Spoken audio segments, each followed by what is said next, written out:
Oh, oh man. Sorry. Didn't get a lot of sleep last night.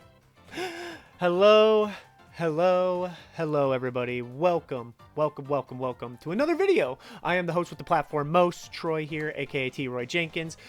Yes, I got up this morning early, bright-eyed, and ready to watch this Mario Kart World Direct that we got from Nintendo.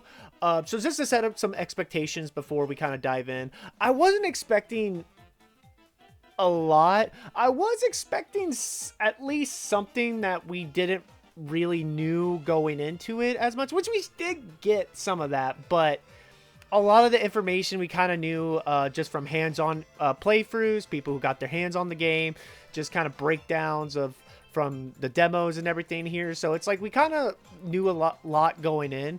I was expecting like maybe like there'd be like some big single player mode. Like there was just something that Nintendo felt like they were hiding from us. That's why we were getting a direct, and sadly we didn't get that. That said, like I wasn't expecting this to justify its $80 price point. I don't think anything this game could have done to justify it. I mean, I'm still excited for Mario Kart World, but I'm not gonna lie, I'm still coming to terms with that $80 price tag. Like, if I do try to get this game, I will probably try to get it with the bundle if I do pick up a Switch 2 at launch. But yeah, like it's just how it is. It's just how it is here. But let's get right into it here. But yeah, so they kind of just break down. So they said it was roughly about 15 minutes here. The first, like, I would say a few minutes was just kind of like the overview and everything, giving us a little bit more glimpses of the courses and all that stuff, which is neat. You know, like this game looks great. Like, honestly, like I'm kind of surprised how massive this game is looking. Justifying the 24 characters, like roster that you could have of racers, and then like, you know, the free roam, which they did go a little bit more into, which we will definitely get into that. But yeah, just kind of explore. Like I really like this idea of the free roam, which I have been seeing on takes on Twitter and like social media, which I mean, again, I do take everything with a grain of salt there, but like I hate how some people are kind of underplaying the free roam, like oh, it's a mode that you're just gonna play for 5 minutes. I'm like, no, it's honestly, like it's probably the most exciting part of Mario Kart World to me. It's definitely getting me more like, I don't know if anyone had played Forza Horizon, particularly Forza Horizon 5. That's like one of my favorite games I played this decade. Like I absolutely love that game.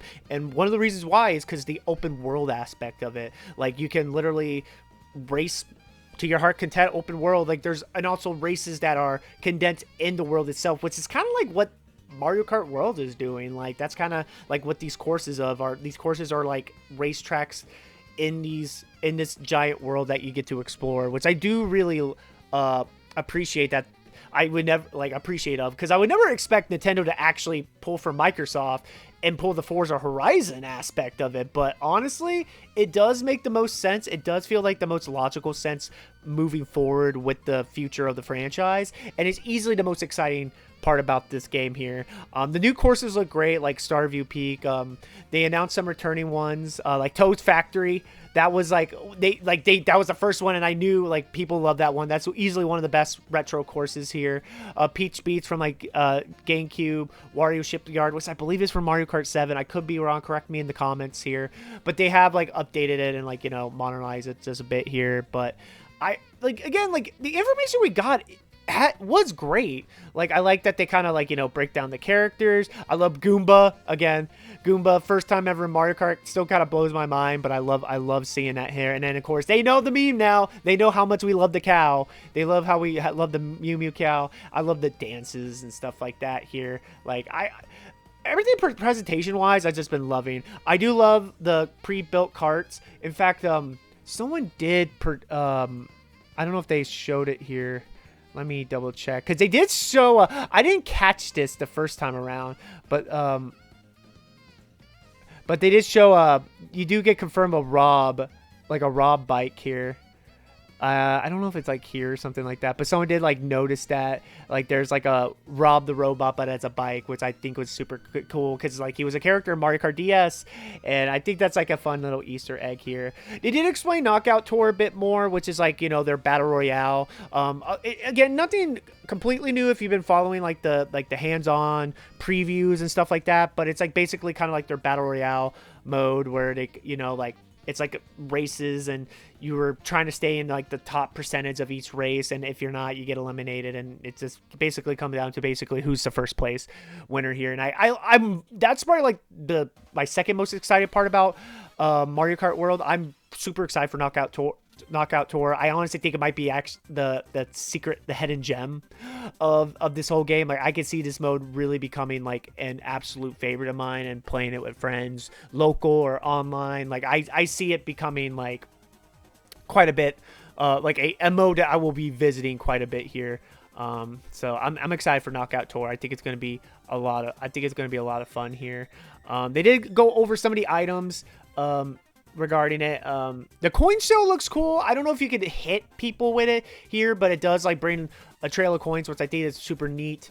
Especially that other racers can take advantage of that, which I like that here. Correct me if I'm wrong, but I think this is the first time Ice Flower is actually a power-up. I don't recall in any other series, but I think it's cool. Hammer, it's the first time. That one looks a lot of fun and very chaotic. I like that it actually stays on the track for a few seconds after it's thrown. Mega Mushroom returns from Wii, which is super cool.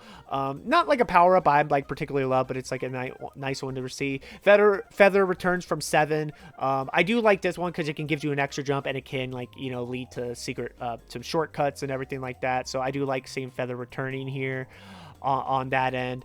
Kamek, they didn't say shit. It transports your other opponents to random characters, but doesn't really explain it. I'm not gonna lie, I'm kind of feeling like it's a wasted item. Especially because Kamek was a racer, and going from a racer to an item just feels like a downgrade, especially where it's like they're just kind of not explaining to justifying it here. So again, I love the little dumb dances and presentation of this game. Like, I love the dumb little stuff of this game here. But yeah, it's like, you know, auto steer, like, you know, the customization, which is stuff that is new, but this was like since like Mario Kart, like the update with Mario Kart 8 Deluxe with like the DLC and stuff like that. So I was expecting it. Tilt controls, they brought back the Joy-Con wheel. I don't know who buys these fucking wheels, but apparently they sell enough just to justify it to re-release it again. So I just find it funny on that end here regarding that. But the free roam is definitely like a lot of this here. Oh yeah, this is where they announced like the item, or like verify the item of the burger, the food, which look at that Yoshi, working minimum wage, part-time Yoshi here, trying to feed his family. You got to respect it here.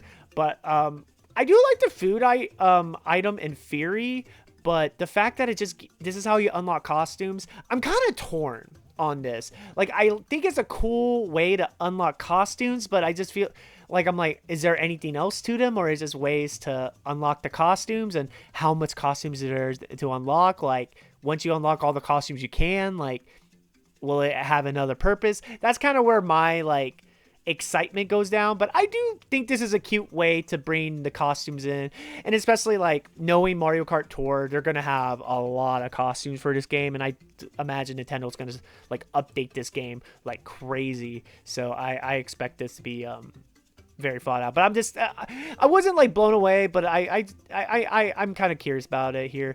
They kind of break down some new moves, like the charge jump. I feel will be very fun in races and can bring some really cool race strats into the mix and all that things here, like avoiding obstacles and items and things of that nature. So I am they did go into a little bit of that here, like new tricks. The wall jump mechanic, which I'm just very like super very intrigued about, just because it's like reminds me of Sonic Heroes. Like this is like just feels like Sonic and All Stars Racing Transform, but Mario Kart here. The rewind feature. So some people have been bitching about this, like just like, man, y'all can't just play easy like games and stuff like that here. I think this is a cool feature because it allows you to kind of like, you know, redo stuff, redo strats, kind of like test out your, you know, kind of correct yourself as you will. And again, they did confirm it's just for solo. It does not confirm online. And if you do use this feature in a solo race, it only affects you. It doesn't affect the current racers. So you can go lose a bit amount of lead on that here. But I do think it's neat just because it gives like, you know, new players a grips of the game, and also kind of give like veterans like who are trying to like master their speed running or like their race strats, courts, a chance to kind of redo it here. So I think I overall like the rewind mode, but I mean, I don't know if I'm gonna personally use it as well, but I don't mind it being there. Like it's just a cool little thing to have. They explained versus races, all that good stuff. They did confirm Rainbow Road, even though without showing us, basically confirming once you complete all like the Grand Prix, you unlock Special Cup, which is Rainbow Road, which has always kind of been the go-to in Mario Kart. So that's nothing new here. Battle mode. Just bring back regular. I haven't been, to be honest, I haven't been excited for a battle mode since DS. Like, I just been kind of burnt. I didn't really play a lot of Mario Kart Wii's battle mode, Mario Kart 7's battle mode. Mario Kart 8, you guys know, like, I was there at launch with the Wii U, and like that battle mode absolutely killed it for me. And while I did appreciate them fixing it for the deluxe with their Switch release, I didn't really get that much out of it. Like, I think I'm just kind of burnt out on battle mode now. I hope this brings me back in, but we'll see. And then yeah, they brought out free roam, which is super cool. I love that they went into a bit more. They confirmed missions. I think that's super neat. I like that there's like now missions, so it's kind of justified to explore, not just like kind of find nooks and crannies or anything, but just also like see little complete little missions and get little tasks from it. Like there's like power, like P switches throughout the world that you like press, and you do special challenges and stuff like that. I was hoping they might go a little bit more like crazy with it, like DS, like you fight bosses. That could still be the case. Like again, like there's probably a lot to this game we still don't know, and Nintendo will probably would rather hold that information until when you pick it up. But I like what I'm seeing in mission mode. I like that it's back in the way of free roaming. I feel like that was the way to go. Again, it just gives you that Forza Horizon vibes, which I think is perfect for Mario Kart, for that arcade racer that I'm just really, and they're like collectibles like Peach Medallion and stuff like that. Like there's you can play with friends, free roam, and just like take pictures, mess around, all that good stuff. So like again, like the information was fine. It's just like a lot of it we knew from hands-on previews, and any new information was just like maybe like no more than 5 minutes worth of material. And it could have been an overview trailer. Like I feel like this, or it could have been honestly the Nintendo Direct, like the Switch 2 Direct a couple weeks ago. The fact that this was like a couple weeks later, and it just followed Nintendo Switch 2 Direct, especially after all like the price, everything. Like this Direct kind of had a lot of questions to answer, and I knew it was just not going to do that. It was never going to justify the $80 price point. I don't think any game really can, to be perfectly honest. And even at the start of the because I live streamed it, and even the start of the stream on Nintendo, it was like lower the price. Someone say raise the paycheck, which I do think it's an issue. Like when it comes to price raising, like I hate this game is $80. I do think it's like greed. I understand inflation, but at the same time, I do feel like my main issue is just more like I do hate Nintendo for doing this, but my main issue is just the system that is placed of this late stage capitalism of just like, wages not keeping up with inflation, and, our dollar just being less valuable than ever before. So it always comes down to that. Like, and it's just going to be a trend in gaming. I feel like we're just going to see outside of Nintendo, which I absolutely hate, outside of tariffs and everything. So I just knew it was not going to justify it. But overall, I mean, this could have been an overview trailer. This should have been in, like, honestly, the Nintendo 2 Direct, like, when they announced Mario Kart World. Like, there's nothing absolutely mind-blowing from this Direct that justify it to be its own thing. But at the same time, like, it was fun. It was cute. I got some information. But what do y'all think about the Nintendo Switch, the Mario Kart World Direct? Like, did you love it? Do you hate it? Does it justify the $80 price to you? Are you going to try to pick it up day one? Are you going to try to pick it up when you pick up your Switch 2? I would love to hear your thoughts and comments down below. And make sure to sub to the channel if you haven't already, and hit that bell for notifications when I upload any videos here. I do stream here on YouTube and over on Twitch with my username T_Roy Jenkins. That's where I am on all socials. Definitely give me some love from here. But until the next time, y'all, have a great rest of your day. Take it easy. Love y'all. Peace.